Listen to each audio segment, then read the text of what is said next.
Bacaan pertama menurut Kisah Para Rasul pasal 10 ayat 34 sampai dengan ayat 43. Kisah Para Rasul pasal 10 ayat 34 sampai dengan 43. Lalu mulailah Petrus berbicara, katanya, "Sesungguhnya aku telah mengerti bahwa Allah tidak membedakan orang. Setiap orang dari bangsa manapun yang takut akan Dia dan yang mengamalkan kebenaran berkenan kepadanya. Itulah firman yang Ia suruh sampaikan kepada orang-orang Israel, yaitu firman yang memberitakan damai sejahtera oleh Yesus Kristus, yang adalah Tuhan dari semua orang. Kamu tahu tentang segala sesuatu yang terjadi di seluruh tanah Yudea, mulai dari Galilea, sesudah baptisan yang diberitakan oleh Yohanes, yaitu tentang Yesus dari Nazaret, bagaimana Allah mengurapi Dia dengan Roh Kudus dan kuat kuasa. Dia yang berjalan berkeliling sambil berbuat baik dan menyembuhkan semua orang yang dikuasai iblis, sebab Allah menyertai Dia. Dan kami adalah saksi dari segala sesuatu yang diperbuatnya di tanah Yudea maupun di Yerusalem. Dan mereka telah membunuh Dia dan menggantung Dia pada kayu salib. Yesus itu telah dibangkitkan Allah pada hari yang ketiga, dan Allah berkenan bahwa Ia menampakkan diri, bukan kepada seluruh bangsa, tetapi kepada saksi-saksi yang sebelumnya telah ditunjuk oleh Allah, yaitu kepada kami yang telah makan dan minum bersama-sama dengan Dia, setelah Ia bangkit dari antara orang mati.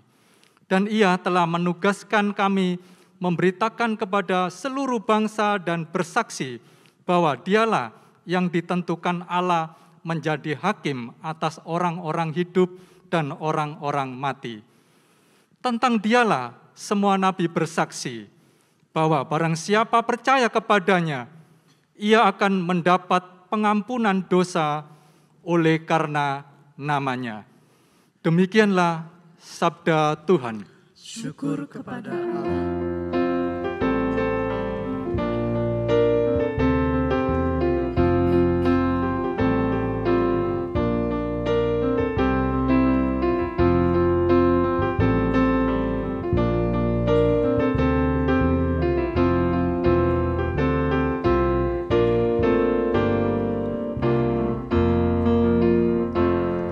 Bersyukurlah pada Tuhan, karena Ia baik, bahwasanya untuk selamanya kasih setianya.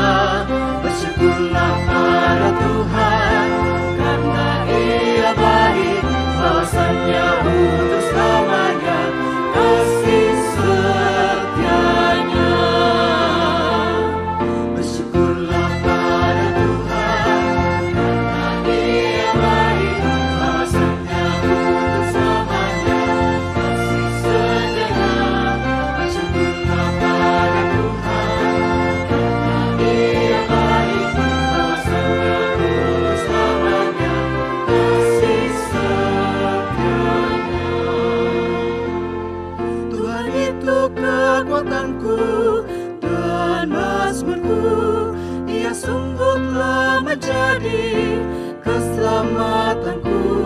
Sorak-sorai kemenangan sudah menggema dari kemah orang benar.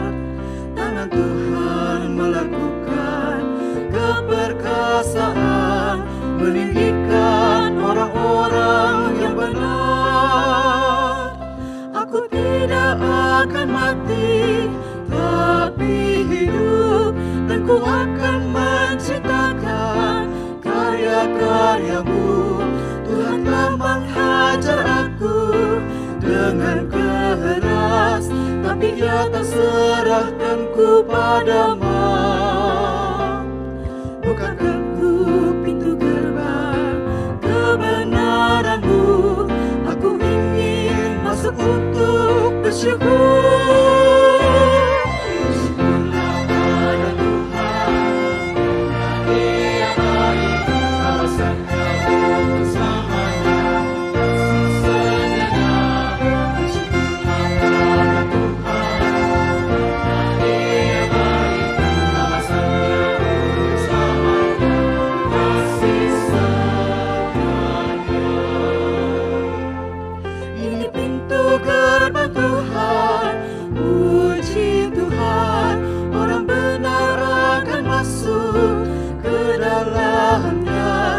Aku bersyukur padamu, kau menjawabku dan telah menjadi keselamatanku. Batu yang sudah dibuat tukang bangunan kini sudah jadi batu penjuru. Hal ini telah terjadi dari Tuhan, suatu perbuatan ajaib di mata kita.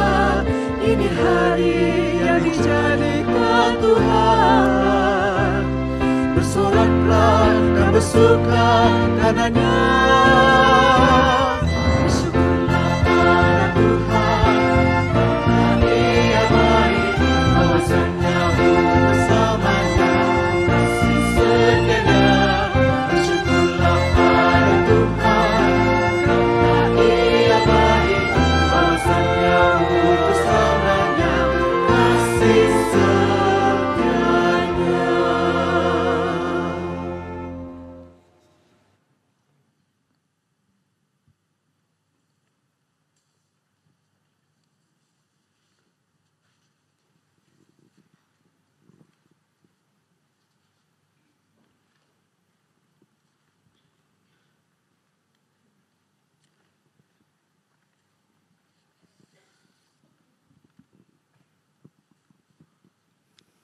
Bacaan kedua menurut Kolose pasal 3 ayat 1 sampai dengan ayat 4. Kolose pasal 3 ayat 1 sampai dengan ayat 4.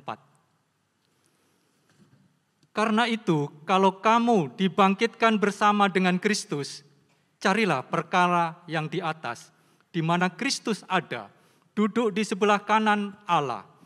Pikirkanlah perkara yang di atas, bukan yang di bumi. Sebab kamu telah mati dan hidupmu tersembunyi bersama dengan Kristus di dalam Allah.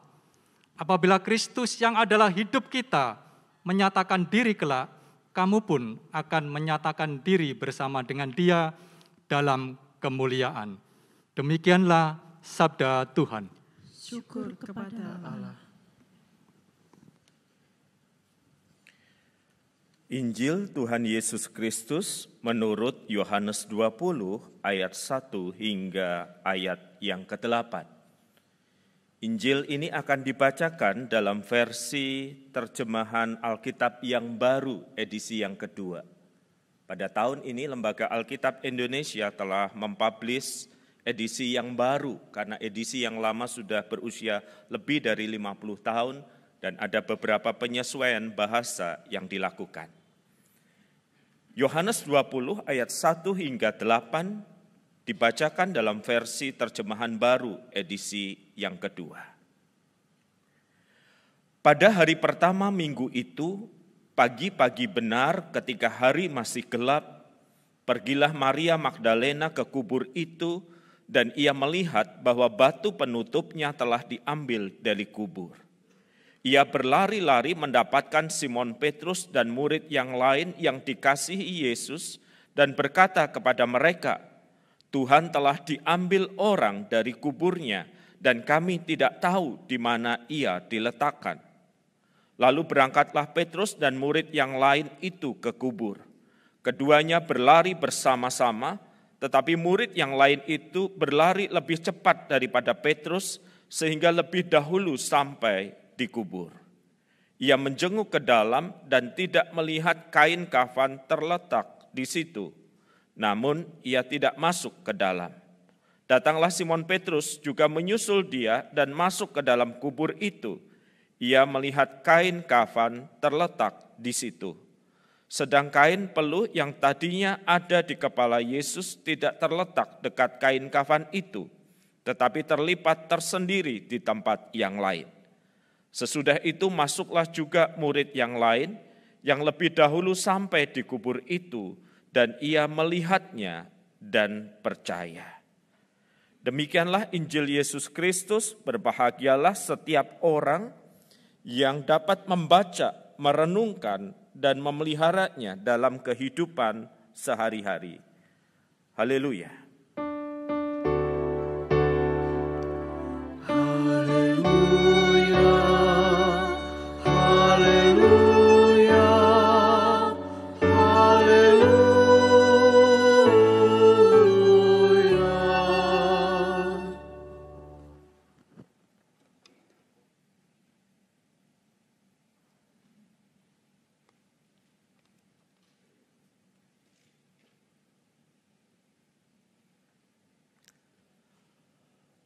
Khotbah Paskah ini akan didasarkan pada Kolose pasal yang ketiga yang tadi dibacakan sebagai bacaan kita yang kedua.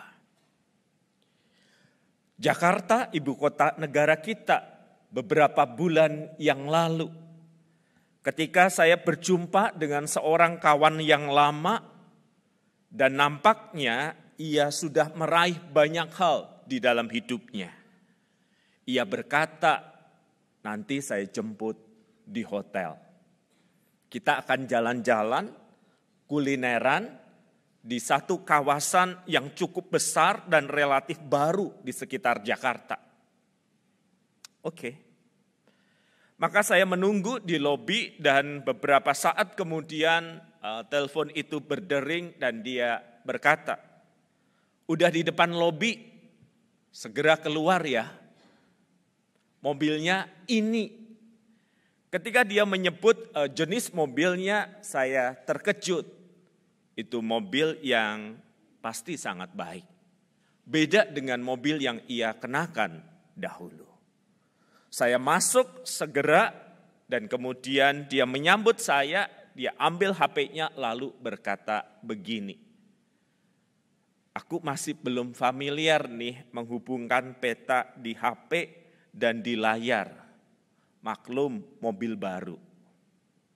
Orang tuh bisa pamer dengan halus ya.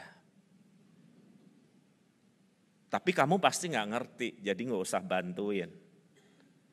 Kemudian dia pencet, dan kemudian terhubung peta yang ada di HP-nya dan kemudian yang ada di layar dashboard mobil itu.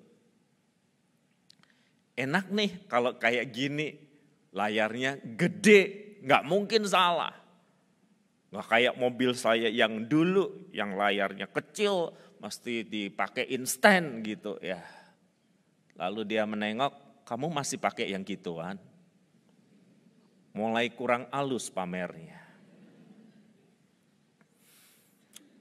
Lalu kemudian peta itu memberi kami instruksi, jalan yang harus kami tempuh. Dan dia berkata, enak nih suaranya menyenangkan untuk didengar. Dan gambarnya gede. Dan kami ikuti instruksi itu sampai di satu perempatan dia berkata, ini petanya menyuruh kita ke kanan. Salah. Ini harusnya kita ke kiri. Loh, ini kan ada teknologi di balik ini jalan raya, ini kota besar kok. Masa bisa peta ini menuntun ke jalan yang salah? Enggak lah.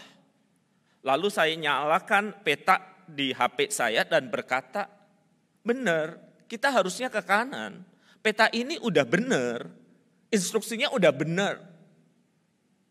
Lalu dia ngomong gini, enggak lah manusia diatur-atur oleh mesin, kiri lah. Ya saya hanya bisa berkata, terjadilah sesuai kehendakmu. Maka dia ke kiri, saudara-saudara. Dan peta itu bolak-balik memberi instruksi, kami harus putar balik. Lalu dia berkata, ngeselin sekali barang ini sih. Nggak mau aku diatur oleh mesin-mesin kayak gini. Dia matikan peta itu. Saya masih pegang yang nyala. Dan saya bilang kita harusnya putar balik sesuai dengan peta ini. Enggak lah bro, diatur-atur kayak gitu. Ini kalau kita terus di jalan yang kamu tempuh ini, ujungnya kita mentok nih, kita nggak bisa kemana-mana. Enggak lah, aku tahu daerah ini.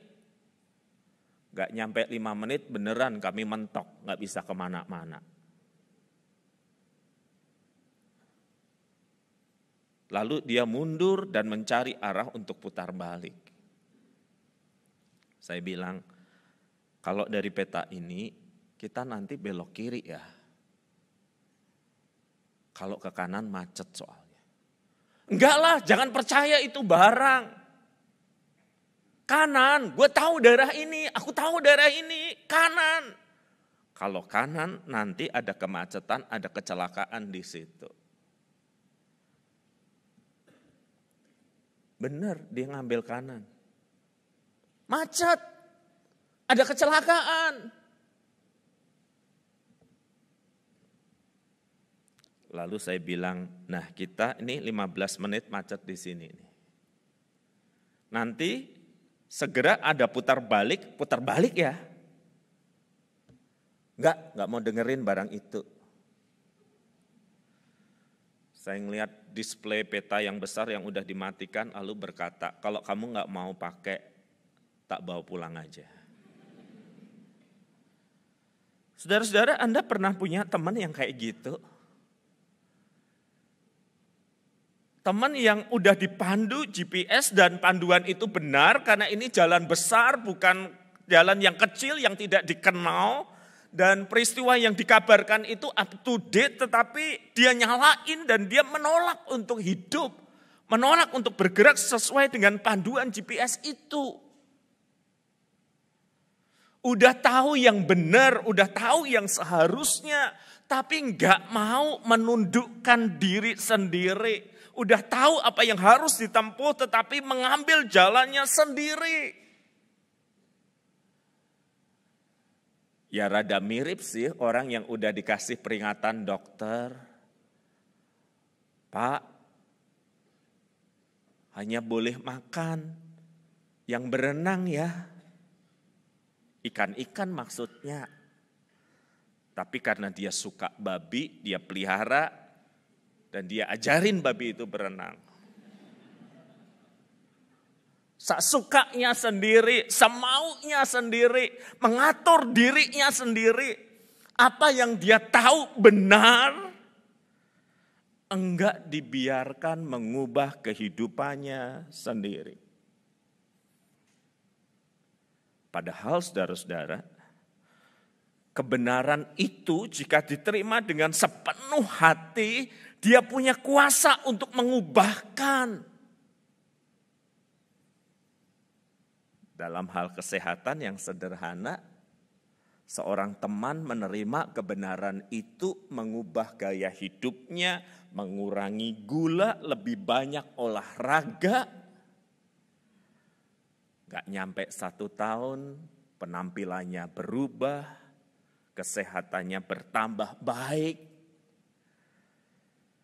Dan itu membuat kami kaget. Kebenaran, ketika ia diterima otoritasnya, ketika ia dibiarkan mempengaruhi pikiran, hati, dan kemudian perilaku, itu pasti membuat perubahan di dalam hidup ini. Dan itu yang terjadi dalam peristiwa kebangkitan Yesus Kristus 2000 tahun yang lalu. Mereka ini adalah orang-orang nelayan yang mengikut Yesus. Mereka ini adalah pemungut cukai yang mengikut Yesus. Mereka ini adalah orang-orang yang datang dari berbagai macam latar belakang dan mereka memutuskan untuk mengikut Yesus. Mereka melihat Yesus itu mengerjakan banyak mujizat. Mereka melihat Yesus itu menyentuh, mengubahkan banyak hidup. Mereka itu melihat Yesus itu disalibkan. Mereka kocar-kacir. Tetapi di minggu kebangkitan itu, apa yang mereka lihat, kubur yang kosong, perjumpaan dengan Kristus yang bangkit, itu mengubah hidup mereka selama-lamanya. Tidak ada di antara mereka yang melihat kubur kosong, Yesus muncul, Yesus nampak di depan mereka dan mereka bergembira. Lalu mereka berkata, besok hari Senin kita nangkep ikan lagi ya. Besok hari Senin kita cari lagi pajak ya. Besok hari Senin kita lakukan pekerjaan kita ya. Kita kembali ke kehidupan kita yang lama. Tidak, Alkitab mencatat para rasul itu hidup mereka berubah. Mereka menjadi para pemberita kebangkitan Yesus. Bahkan ketika berita itu menuntut nyawa mereka.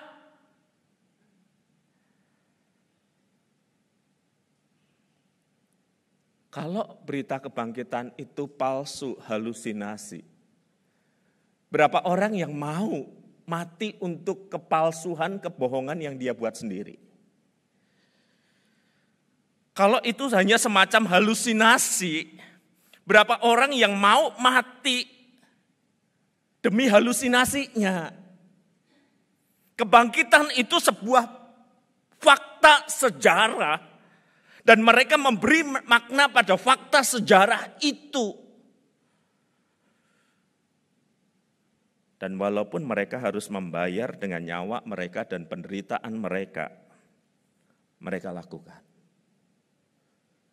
12 murid Kristus, satu masuk menggantikan yang mengkhianatinya.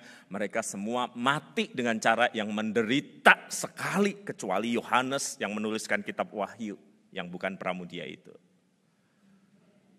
Mereka semua demi Injil, demi berita kebangkitan Yesus, mereka taruh, mereka persembahkan nyawa mereka.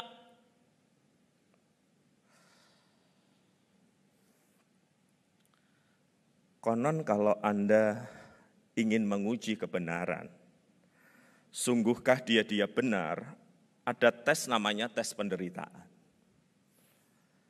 Kalau orang bersedia menderita demi keyakinannya, dan bahkan menyerahkan nyawanya sendiri, bukan mengorbankan nyawa orang lain ya.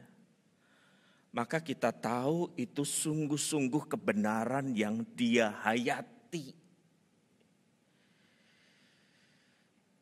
Banyak orang berbohong, kena penderitaan, tidak tahan, akhirnya berkata jujur.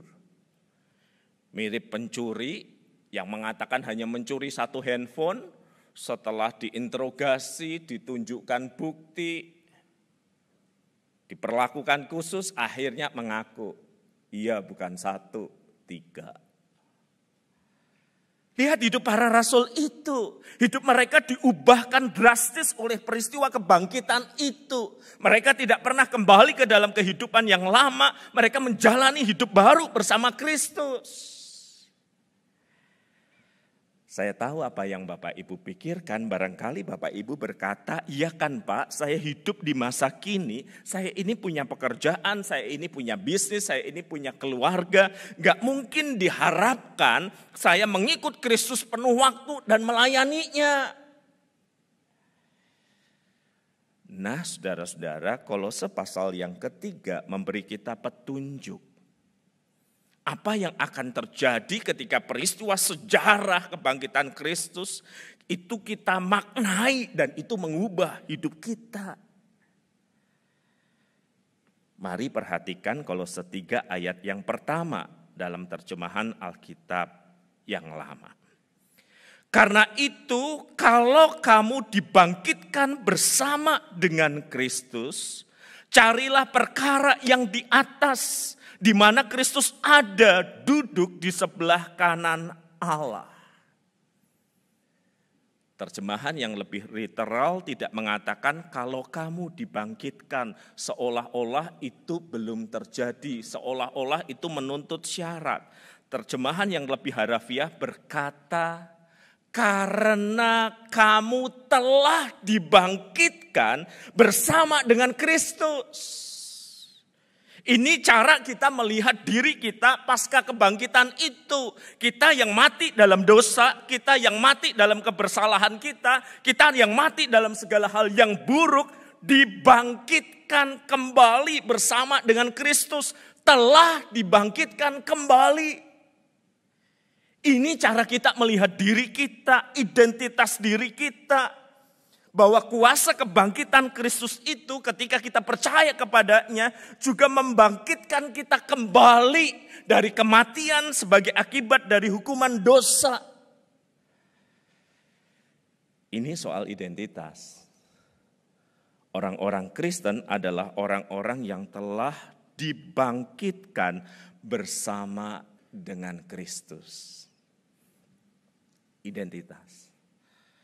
Siapapun nama Anda ketika Anda percaya kepada Kristus, Anda adalah orang-orang yang telah dibangkitkan bersama dengan Kristus. Seharusnya mati di dalam dosa, tapi dibangkitkan bersama Kristus. Identitas. Dan identitas itu ditindaklanjuti dengan perilaku yang seharusnya. Carilah perkara yang di atas. Terjemahan yang lebih literal ingin mengatakan carilah terus-menerus perkara yang di atas. Ayat yang kedua, pikirkanlah terus-menerus perkara yang di atas. Identitas dibangkitkan bersama Kristus. Perilaku arahkan pandangan pada perkara yang di atas. Pada Kristus dan kehendaknya. Dan perkara yang di atas itu dikontraskan dengan perkara yang di dunia ini. Yang dimaksud perkara di dunia bukan sekedar makan, hidup, bekerja, beraktivitas. Tidak ada yang salah di situ. Tetapi ditegaskan di ayat yang kelima. Karena itu matikanlah dalam dirimu segala sesuatu yang duniawi. Percabulan, kenajisan, hawa nafsu, nafsu jahat, keserakahan yang sama dengan penyembahan berhala. Perbuatan-perbuatan buruk yang dilakukan secara personal, matikanlah. Ayat yang ke-8, tetapi sekarang buanglah semuanya ini. Marah, geram, kejahatan, fitnah, kata-kata kotor yang keluar dari mulutmu. Jangan saling mendustai. Perbuatan-perbuatan buruk yang menyangkut dengan orang lain, buanglah. Hidup sesuai dengan identitas, dibangkitkan bersama Kristus, hidup mengikuti apa yang menjadi kehendak Kristus.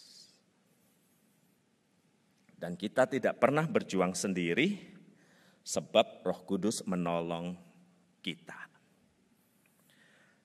Bapak Ibu, beberapa waktu yang lalu kan kita dikejutkan dengan peristiwa penganiayaan itu ya. Seorang pemuda dan teman-temannya menganiaya pemuda yang lain dengan begitu beringas dan liar. Saya melihat video itu dan syok. Bagaimana seseorang bisa melakukan kekerasan yang tidak berperi kemanusiaan itu. Menendang kepala manusia seperti menendang kepala bola. Tetapi kita tahu kan kisah itu tidak berakhir pada soal penganiayaan itu. Ayahnya kena. Orang mulai bertanya, dia kerjanya apa? Identitasnya apa? Ketika identitas ayahnya terkuak, orang mulai menyelidiki. Perilakunya, gaya hidupnya sesuai enggak dengan identitas itu? Ternyata tidak. Abdi negara kok hidupnya sebegitu mewahnya. Orang-orang geram, orang-orang marah. Mereka bikin slogan, bikin pernyataan yang intinya buat apa membayar kepada negara kalau hanya untuk membiarkan orang-orang seperti ini hidup dalam segala kemewahannya. Gemes bukan? Saudara, ketika kita melihat orang yang hidup dengan identitas tertentu, tetapi perilakunya tidak sesuai dengan identitas itu, kita marah, kita terluka, kita kecewa. Dan itu menjadi sebuah gelombang besar di negeri ini, bukan? Para pejabat publik itu kemudian diekspos bagaimana mereka ulang tahun anaknya di mana, apa yang dipakai istrinya, penampilannya di medsos bagaimana. Dan sejak ekspos itu membesar, tiba-tiba beberapa akun media sosial hilang. Tetapi jejak digital tidak bisa dihapus. Beberapa pihak mencoba memberi klarifikasi. Itu tas yang dipakai istri saya itu KW. Loh, baru kali ini loh orang bisa bangga yang dipakai KW. Orang mencoba menutupi, di tempatnya itu bukan nama yang di Jakarta itu nama tempat kecil. Ya kita tahulah apa yang terjadi. Dan sejak pemberitaan itu, beberapa situs jual beli menampakkan akun baru yang menjual motor-motor besar.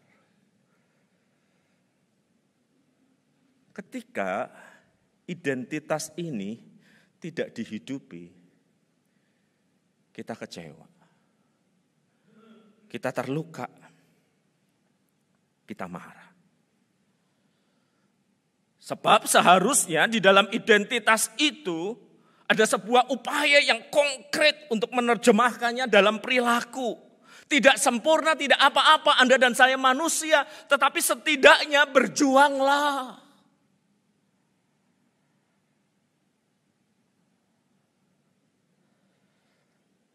Tetapi bagaimana dengan identitas kita sebagai orang Kristen? Dan bagaimana dengan perilaku kita?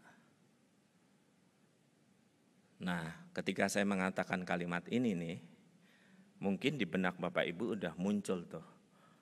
Pak WP nggak ngomong sih kalau mau khotbah ini, teman saya tuh loh Pak perlu dengerin. Dia orang Kristen aktivis tapi si X tuh loh Pak kayaknya perlu dengerin Bapak tuh. Dia aktif pelayanan tapi soal utang. Ketika kita mendengar kalimat-kalimat ini, barangkali langsung muncul kebayang orang-orang tertentu yang kepadanya kita kecewa gitu ya. Kristen kok tapi begini, Kristen kok perilaku bisnisnya begini, Kristen kok perilaku keluarganya begini, Kristen kok gitu ya. Semua tudingan itu langsung tertuju kepada orang lain. Tapi kalau kita boleh jujur dengan diri kita sendiri, kita masih berjuang gak sih mewujudkan identitas sebagai orang Kristen yang harus memikirkan perkara yang di atas Kristus dan kehendaknya, atau kita tenggelam di dalam hawa nafsu hidup pribadi dan merusak relasi dengan orang lain semata-mata hanya kepuasan diri.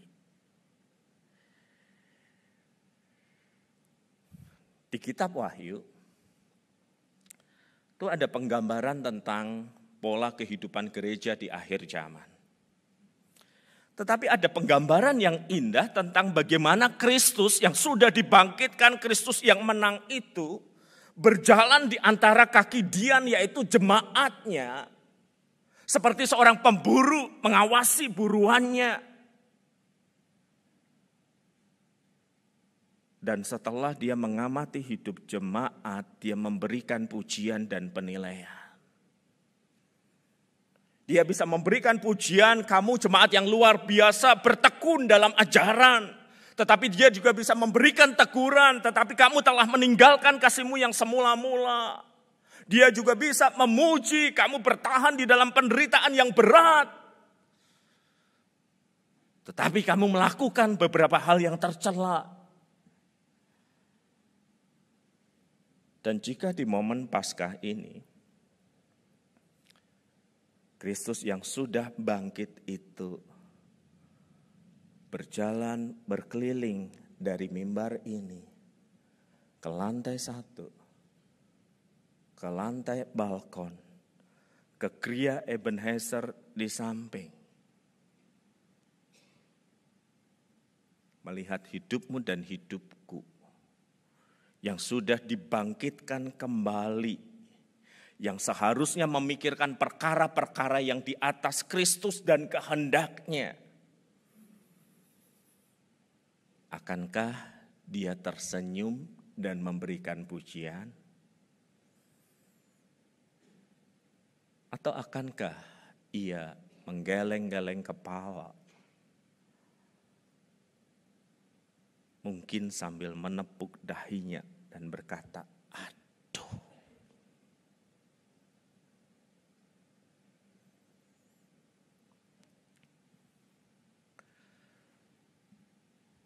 Kebenaran seharusnya punya kuasa mengubahkan. Dan kebenaran berita Paskah itu memberi penegasan bahwa kita telah dibangkitkan dari kematian akibat dosa untuk hidup bagi Kristus. Dan semoga itu yang terus kita perjuangkan dalam pertolongan Roh Kudus. Agar peristiwa sejarah yang terjadi ribuan tahun lalu itu sungguh punya makna bagi hidup kita di sini dan sekarang ini. Mari kita berdoa.